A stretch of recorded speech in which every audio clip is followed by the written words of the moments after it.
السلام عليكم، ازيكم يا بنات؟ عاملين ايه؟ يا رب تكونوا كويسين. معاكم هدير من قناه بنت من البنات. النهارده جيت لكم في فيديو جديد. كان مطلوب مني جدا جدا جدا قبل ما اقف شويه الحلوين دول ان انا اصور، اعمل جوله كده في العفش بتاعي واوريكم الشقه بتاعتي. فانا ان شاء الله نويت النهارده اعمل لكم الايه الجوله دي عشان تشوفوا معايا الشقه بتاعتي. شقتي صغنطتها حلوه كده. بصوا، دي اول حاجه انا واقفه كده هنا في الصاله. الصاله بتاعتي فيها اسمها ايه، سفرة صغننة. وهنا الصالة دي وفيها سجادة بس كده. السفرة دي كانت كده، بس كانت واخدة مساحة كبيرة جدا. فأنا عملتها كده، أو ساعات بجيبها كده وكده، بحب أغير الجو، يعني أغير الشكل شوية. ودي شكل الستارة والستاير طبعا اللي أنا قلت لكم عليها أهي. وهنا أوضة الأطفال، وجنبها الأوضة بتاعة النوم، وكده ورايا باب الشقة، وكده اسمها ايه، الصالون. وهنا المطبخ، يعني يعني تعتبر طرقه وصاله لو انتوا فاهمين يعني. بصوا، ده شكلها كده، وده شكل السجاده بتاعتي. نخش على اول حاجه هوريكم بسم الله الرحمن الرحيم، اللي هي اوضه النوم. اوضه النوم بتاعتي، اوضه النوم دي شكل اوضه النوم بتاعتي. هوري لكم اكتر حاجه مطلوبه مني، كانت مطلوبه ان انا اصورها قوي، هو الدولاب. على فكره الدولاب بتاعي حلو، يعني مش هشكر في جوزي يعني عشان هو اللي عامله، بس هو فعلا حلو وضخم. وفي مره هبقى افتح لكم، اعمل لي بتاع 10 رفوف جواه كتير جدا، هبقى اوريه لكم. عامل لي حلو قوي. اوريكم بس الدولاب الاول، السرير الاول. ده شكله، بصوا، ده شكله اهو. يا رب بس يكون باين. وده شكل وده اسمها ايه، بسم الله الرحمن الرحيم، الكومودينو. على فكره انا حاطه عليه رخام، بس مغلفاه بتاع عشان الرخام ما يبص، لانه رخام ابيض. وده شكل اسمه ايه، الدولاب بتاعي ضخم يعني اهو. تقريبا واخد تلات ارباع الاوضه لوحده، وكبير جدا يعني. اوريه لكم من بعيد لان الطلب مني كتير جدا ان انا اصور اكتر حاجه الدولاب اهو. ده الدولاب. وانا حاطه هنا، بصوا هوريكم بقى، هنا في عشان هو كبير جدا فواخد ايه، مفيش غير طرقه صغننه كده بس يمشي فيها. وهنا حاطه السبت بتاع الغسيل، في غسيل طبعا عادي يعني. وهنا العسكري، مع حاجه اسمها عسكري، ما كنتش اعرفه الا لما اتجوزت. كنت بقول له ده كومودينو كبير، وطلع انه اسمه عسكري. ده العسكري. وده الكومودينو التاني. ماشي. عندي الستاير بقى، طبعا دي ستاير اوضه النوم اهي. ادمت بقى لها سنه وشويه اهي، بس حلوه على فكره الستاير دي، ويعني بغسلها وبتنشر في ثواني. ودي التسريحه بتاعتي اهي، تسريحه بسيطه يعني، بس انا تسريحتي برضه كبيره. وده الكرسي، كرسي الانتريه بتاعي، الانتريه. كرسي بسم الله، كرسي التسريحه. وده شكل التسريحه بتاعتي. الاوضه بتاعتي بسيطه يعني. ده على فكره ده اسمه سجاد موكيت، حلو قوي بردك. ده شكله كده اهو.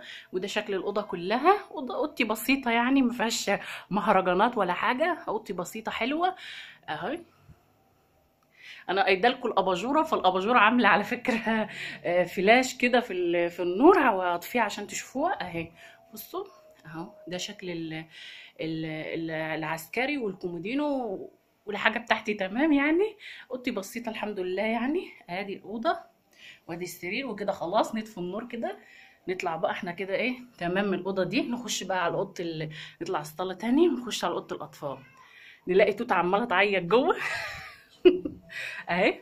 دي اوضه الاطفال بتاعتي. على فكره انا اكتر اوضه دي بحبها عشان مليانه مهرجانات وكده. بصوا اهي، بسم الله الرحمن الرحيم. ده الاباجو دي بتاع، بس المفروض هنا في مرايه، بس الحمد لله يعني اتكسرت يعني، الحمد لله يعني، ما علينا. وهنا في الادويه بتاعت توتو اهي، امساك وزيت وحاجات، وانتوا فاهمين بقى حاجات الاطفال. ودول شكل السراير بتاعتي اهي. شكلها جميل على فكره. انا وريتها لكم لو انتوا فاكرين، وريتها لكم، كانت لسه خشب ابيض. وجوزي كمان حطيت لي دبدوبين كده هنا، لاني بموت في الدباديب اهي. ده شكل الاوضه بتاعتي. اوضتي لطيفه يعني الاوضه دي، أو انا اكتر دي اوضه بحبها. وهنا دي ترابيزه صغننه كده بناكل عليها. توت عماله تزعق. فهخلص بقى بسرعه، اعمل لكم الجوله سريعه سريعه عشان ما تعيطش. وده شكل الدولاب اهو. دي اوسع اوضه على فكره في شقتي. وتوته قاعده هنا تعيط اهي. بصوا، ودي ايه زي تقدروا تقولوا ايه مكتبه صغننه معلقه، بس انا حاطه فيها الدباديب اللي المفروض بتحط فيها كتب وكده، بس انا حاطه فيها الدباديب العرايس بتاعتها، عرايس صغننه. ودي ايه التلاجة، وجنبها كده بسم الله الرحمن الرحيم، على طول بنسى اسم البتاع دي، طقطوقه. طقطوقه. وحاطه انا عليها المروحه بتاعتي ومغطياها كده، الصيف خلاص داخل، كل سنه وانتم طيبين. وده التلفزيون بتاعي اهو. اهو. وده ايه الايه عماله تعيط وتضحك. بصوا ده ايه، دي الاوضه كلها اهي. بصوا دي الاوضه كلها من بعيد، انا قلت لكم بحب الاوضه دي لانها كلها الوان اهي. وده السجاد الموكيت اللي قلت لكم عليه، حلو يعني، لو حبيتي تجيبيه هاتيه لانه حلو وغسيله سهل، انا غسلته قبل كده في العيد، ده كان جميل اهي. دي الاوضه. ونطلع تاني على الصاله، نخش اوضه الانتريه. بسم الله الرحمن الرحيم. انا وريتكم اوضه الانتريه قبل كده على فكره، عملت لكم فيديو كنت عامله لكم فيه النيش اهو، النيش الحلو برضه شبه رسمه الدولاب على فكره اهو. ده الانتريه بتاعي وريته لكم قبل كده، وده صوري. وده ايه الانتريه تمام. والسجاده دي عجبت ناس كتير، هي من النساجون الشرقيون على فكره، بس التصميم القديم لان كانت والدتي الله يرحمها هي اللي كانت جايباها لي، فما اعرفش موجود منها، بس اعتقد موجود منها يعني، ما راحتش عليها الموضه يعني ولا حاجه.